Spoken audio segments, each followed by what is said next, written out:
Hello, UMA students. My name is Heather Jacoby, and today we're going to talk about resiliency and how we can become more resilient to help us in our studies here at UMA. Now, what is resiliency? We have to define it before we can figure out how we can become it. Resiliency is kind of like how we bounce back when something not so great has happened in our world. Perhaps we had disappointment, and what do we do to move forward after that disappointing event? Our ability to be resilient has a huge impact on how successful we can be in any of the goals we're looking to pursue. As students, of course, your goal is to pass your classes and to hopefully move on to work in the allied healthcare field. And so let's take a look at some tips and why resiliency is really good for us. One of the things that resiliency is going to support you in is being able to learn more. That even if something is kind of going wrong or you're struggling to understand something, you're going to keep working at it. That's one of the benefits of resiliency for us. So we have better academic performance or better performance even in our work environment if this is work related.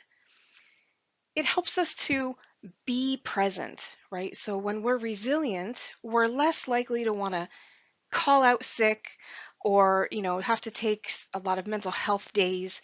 And so when we're resilient, we're able to bounce back and kind of drive right back into completing our goals and achieving our plans. Another huge benefit of resiliency, and for anyone out there who's a parent, this is something we want to teach our children, of course, is it reduces risk-taking behavior.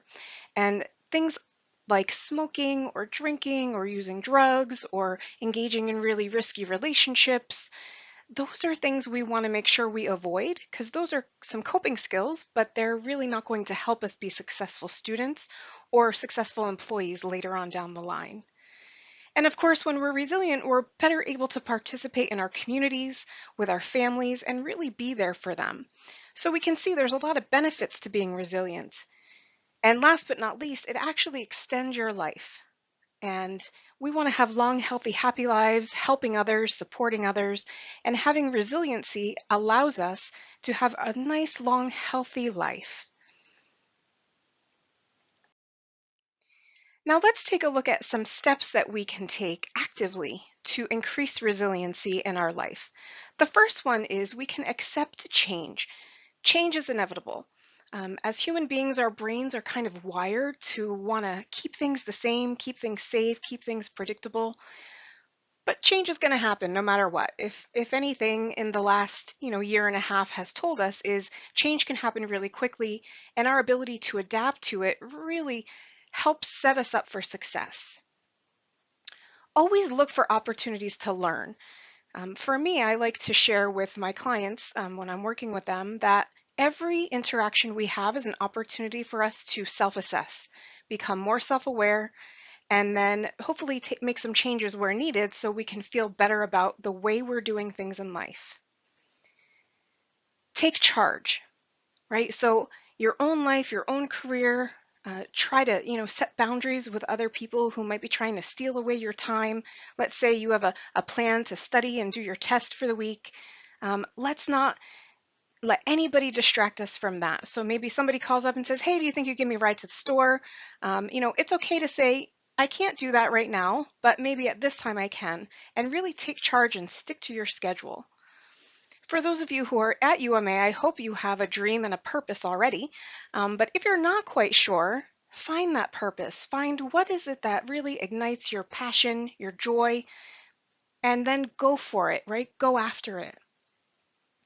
If you need to, let's look at our skills and how can we adjust our skills in life and how can we pursue our interests that also match the things we're really good at.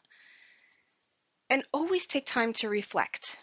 A resilient person is a person who's able to be honest with themselves, take a look at their actions, their choices, their behaviors, and be like, maybe next time I want to do this differently. Maybe I overreacted to this. Maybe I was really emotional about that. Maybe I took this really personal and it wasn't meant to be taken that way.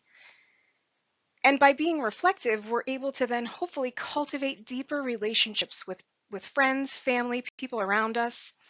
It's really important for us to be connected to them.